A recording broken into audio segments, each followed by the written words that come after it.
guys, so today pupunta kami ng Tornante at titingnan natin yung kubo doon na binibenta. Ayan, malapit yan sa seaside. So ayan, titingnan natin yung location and para ma-tour din namin kayo. So ayan, samahan namin. Tara!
Dito pwede kayo maglagay ng tent. Ayan, may bayad siyang 100 pesos. Pag overnight is 150. Okay naman siya. Safe naman kasi may nagbabantay naman dyan. And kami, naglagay na kami dyan ng mga upuan. Naglatad din kami ng aming lamesa para makapag-lunch na rin kami. Since hindi pa kami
ayoko naman.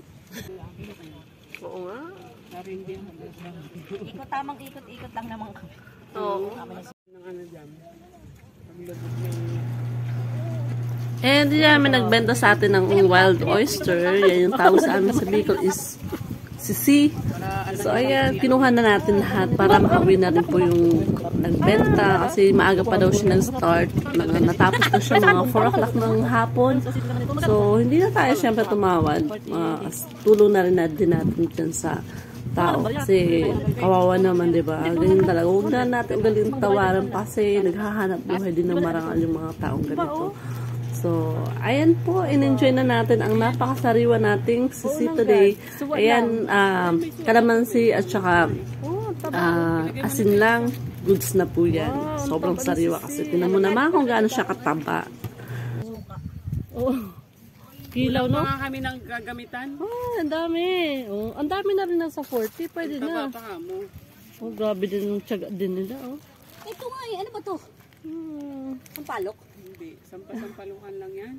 Natubo talaga yan. Ay, ibantay mo kasi mamaya. Ito ba nagbalang pagpipishing? Pinakamalaki nakahuli na huli. Palakihan ng nahuli. Di pwede ata yan sa pain. O para sa pain. Kahit anong pain naman daw, kinakain ng ano, hito. Ay, grabe. Lagyan mo ako dito, tignan. Ayan. Halakad dyan. Tama-tama siya sa dito din. Patalaban na to eh. Ang lasa niya. Dito sila kanina kasi nakapeso na yung pumunta. Yung mga maingay. At eto na po yung binibenta nilang kubo. So, pwesto lang po yung binibenta nila. Rights lang din po. So, ito po is 7 years na kubo na nakatayo dyan. Medyo hindi na siya ganun ka-okay. Pero ang importante naman kasi talaga dyan is yung pwesto. So, eto, pagka nabili nyo yun sa, papayos nyo na lang siya. And kung gusto nyo din siyang parentahan, sa mga kakilala nyo, or sa mga staycation like that, pwede po nyo siyang parentahan. Mag-usap na lang po kayo doon sa nagbabantay po dyan ng kung paano yung payment, yung mode of payment, kung paano yung proseso na gagawin nyo. So, ayan po is 100,000 pesos yung binibenta na yan sa isang kubo na yan.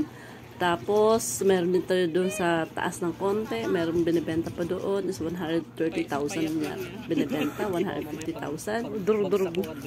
So, goods na rin siya. Maganda na rin siya kasi ang ganda ng location. Safe naman din siya. Napakalapit sa dagat. Ayan. Tapos, ang kagandahan po dyan, may malapit lang na tubig. Ayun nga lang, yung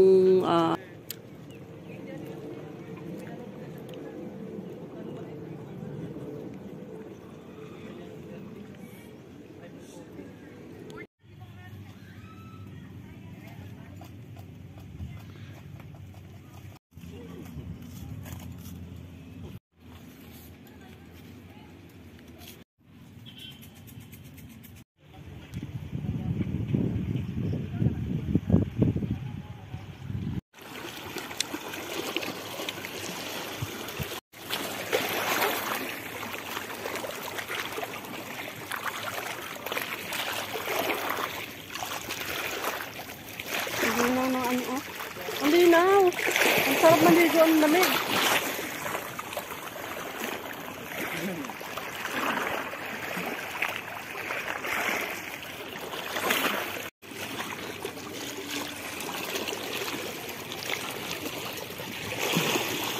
Huwag mong ko siya galaw-galawin. At ayun na nga, namingit na nga din sa napat. Good luck na lang kung may makuha sila dyan isda.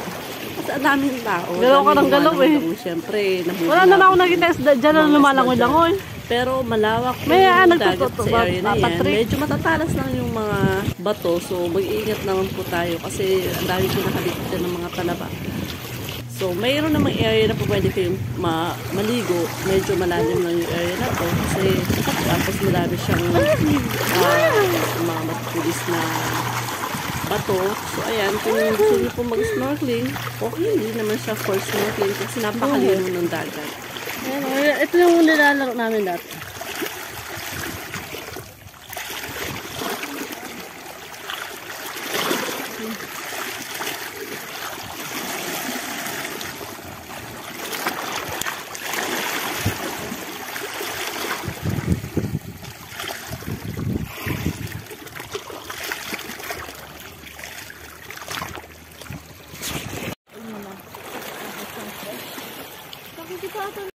Ano na kayo dyan?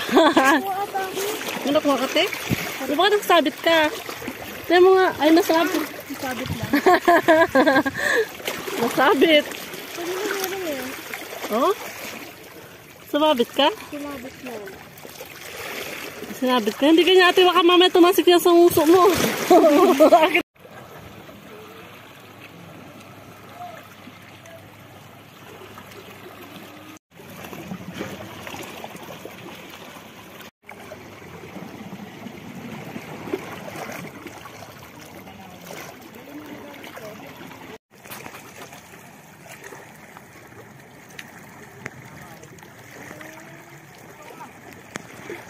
Malalim ate?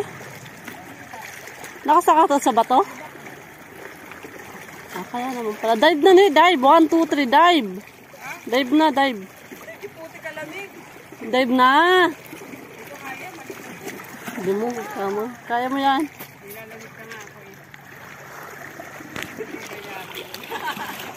Nakakapag-floating. Wow, sana may nakakapag-float na kasi medyas pa yan ha. At 6 o'clock na, pauwi na kami niyan. Nantay lang namin yung sunset. Kaya, napakaganda rin ng sunset sa area na to. Kaya, yan ang pinupuntahan din ng mga tao. Bumababa sila galing dun sa may taas highway para ma-experience nila yung sunset dito sa area na to. Napakaganda po niya.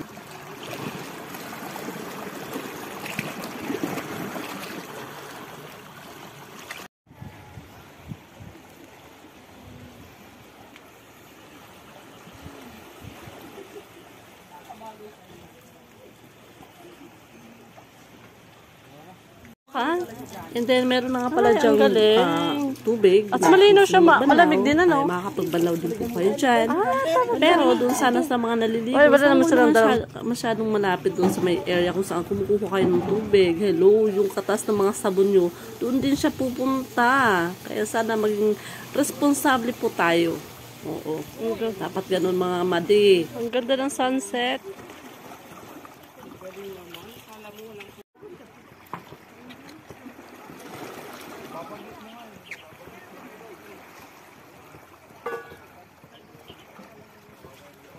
Pumunta ka sa mga area na ganito, yung basura po natin, maging responsable po tayo, bitbitin po natin ang basura natin para wala po tayo maiiwang mga kalat at basura at tulad na rin natin sa kalikasan.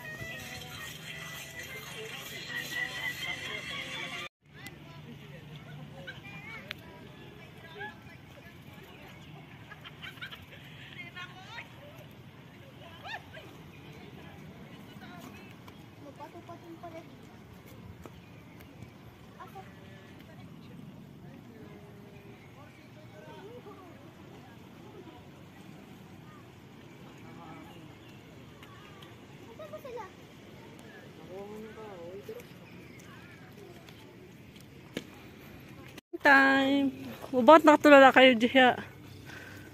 Ganda oh.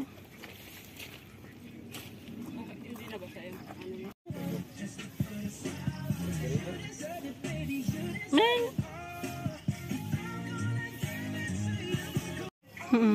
Lagi mong gamit yung burst mo pang paslow. Meng. Meng. Meng.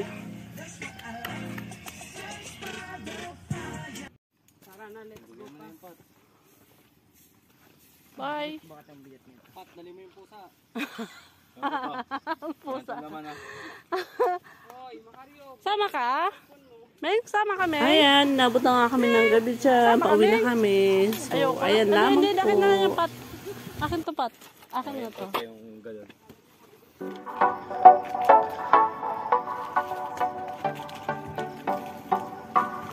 Dance. Bye-bye. Dance.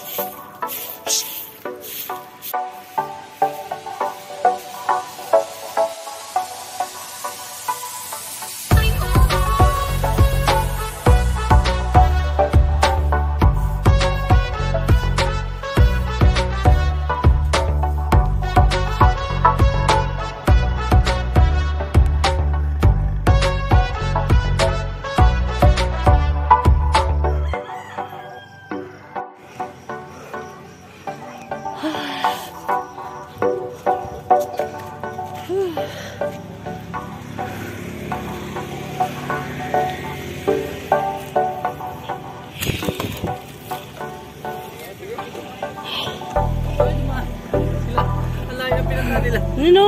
Sino? Doon sila tumas sa taas. Oh. Sino? Sino? Sa ate din? Ay, sabi ko parang mali ito ah.